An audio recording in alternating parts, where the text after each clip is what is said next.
तो बड़ी और अहम खबर इस वक्त आपको बता रहे हैं, कोर्ट में ईडी ने बहुत बड़ा दावा किया है यहां पर, और ईडी की तरफ से यह कहा गया है कि घोटाले के जो सरगना है वो अरविंद केजरीवाल ही हैं और साउथ लॉबी को इसका पूरा फायदा पहुंचाया गया। केजरीवाल ने खास लोगों की साइड ली और रिश्वत के पैसे को गोवा चुनाव में इस्तेमाल किया गया। सौरभ भारद्वाज कुछ कह रहे हैं, सीधे लिए चलते हैं आपको। ऑफ क्राइम तो आपके पास तक पहुंच रहा है, भारतीय जनता पार्टी के पास पहुंच रहा है। आप कह रहे हैं अरविंद केजरीवाल के खिलाफ सबूत ढूंढेंगे, आपके खिलाफ तो सबूत सबके सामने है। तो ये क्यों ना समझा जाए और ये क्यों ना देश माने कि भारतीय जनता पार्टी के पास प्रोसीड्स ऑफ क्राइम पहुंचे हैं और ईडी को मुकदमा भारतीय जनता पार्टी के ऊपर दर्ज करना चाहिए। सर, आचार संहिता लगते ही कौन यहाँ पर मौजूद है और देखिए, मेरे साथ कुछ यहाँ पे पार्षद हैं, वो लोग हैं। बताया जा रहा है कि जो दूसरी आसपास के थाने हैं उसके अंदर हमारे बाकी कई सारे विधायक हैं, आतिशी हमारी मंत्री हैं, वो भी बता रहे हैं कि वो नरेला थाने के अंदर है और अब हमें जो है यहाँ से बवाना थाने में ले जाया जा रहा है और बोल रहे हैं वहां से कहीं पे और ले जाएंगे। अभी आगे नहीं बताया गया है, तो जहां भी पहुंचेंगे आपको बताएंगे।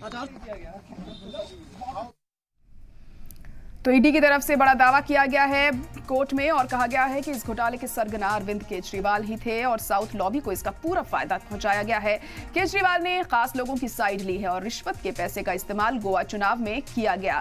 तो ये तमाम बातें ईडी की तरफ से कोर्ट में कही गई हैं। आपको बता दें, ईडी ने 10 दिन की रिमांड भी मांगी है कोर्ट से। अब राउज एवेन्यू कोर्ट की तरफ से कितने दिन की रिमांड उन्हें दी जाती है, ये देखना अहम होगा और कुछ ही देर में ये बात भी साफ हो जाएगी कि आखिर कितने दिन की रिमांड मिलती है ईडी को अरविंद केजरीवाल की और क्या कुछ उनसे सवालात इस दौरान किए जाएंगे, ये अहम होगा।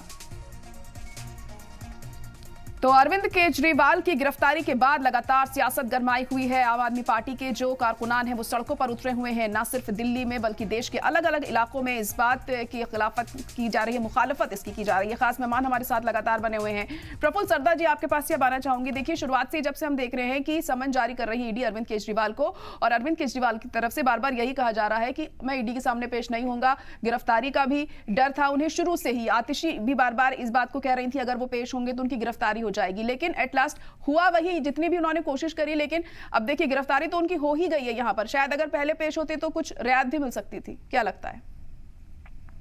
जी देखिए, जिस प्रकार से आतिशी का और आम आदमी पार्टियों के लोगों का जिस तरह से कॉन्फिडेंस था, उस कॉन्फिडेंस पे कहीं ना कहीं ईडी भी आज खरी उतरी, हमें ये तो मानना पड़ेगा। क्योंकि उन्होंने डे 1 से कहा था कि अगर ईडी के सामने पेश होगा तो ईडी उन्हें अरेस्ट कर लेगी। तो इन्होंने ईडी को जो कॉन्फिडेंस दिया है, मुझे लगता है हमें उस कॉन्फिडेंस को मानना पड़ेगा और जिस तरह से इन्होंने ईडी के समर्थन में कुछ बयान किए, हमें वो भी मानने पड़ेंगे। देखिए, मजे की बात तो ये है कि जिस नारे को लेके, करप्शन फ्री इंडिया को नारे को लेके अरविंद केजरीवाल जो है वहां सत्ता में बैठे थे, 3 बार मुख्यमंत्री बने। जब उन्हीं के नेता जब जेल में चले जाते हैं, उनके ऊपर करप्शन के चार्जेस होते हैं, तो वही उनके डिफेंड में आ जाते हैं। आपके माध्यम से सबको याद होगा कि मनीष सिसोदिया और सत्येंद्र जैन का उन्होंने इस्तीफा तक लेने से मना कर दिया। तो उन्होंने ये कहा था कि ये निर्दोष है और ये 1 महीने के अंदर जेल से बाहर आएंगे। आज लगभग 1 से 1.5 साल हो गया है। इनके बड़े कद्दावर नेता जो जिनके पास मेजर पोर्टफोलियोज थे, आज उनको जेल में बैठे हुए। इनके राज्यसभा के एमपी जो है वो जेल में बैठे हुए।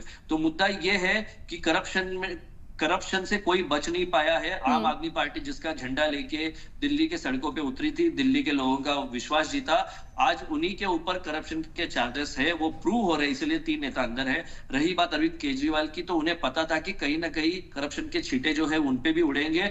और देखिए, ईडी जो है ना, वो एक स्वायत्त संस्था तो है ही है, लेकिन काफी रिस्पॉन्सिबल इंस्टीट्यूशन भी है। जब वो कोर्ट में किसी पर्टिकुलर इंसान को जब बुलाती है या कोर्ट में प्रेजेंट करती है, तो वो अपने साथ जब सारे प्रूफ होते हैं तब कर पाती है। और अगर उनको लगता है कि भाई हमारे पास अगर इनके खिलाफ अगर प्रूफ नहीं रहेंगे ज्यादा, तो उन्हें रिलीज भी करती है। राहुल गांधी इसका सबसे बड़ा प्राइम एग्जांपल है। यहाँ पे कांग्रेस के प्रवक्ता बैठे हुए थे, वो कुछ बातें कर रहे थे। उन्होंने रोकना चाहूंगी प्रफुल्ल जी आपको इस वक्त।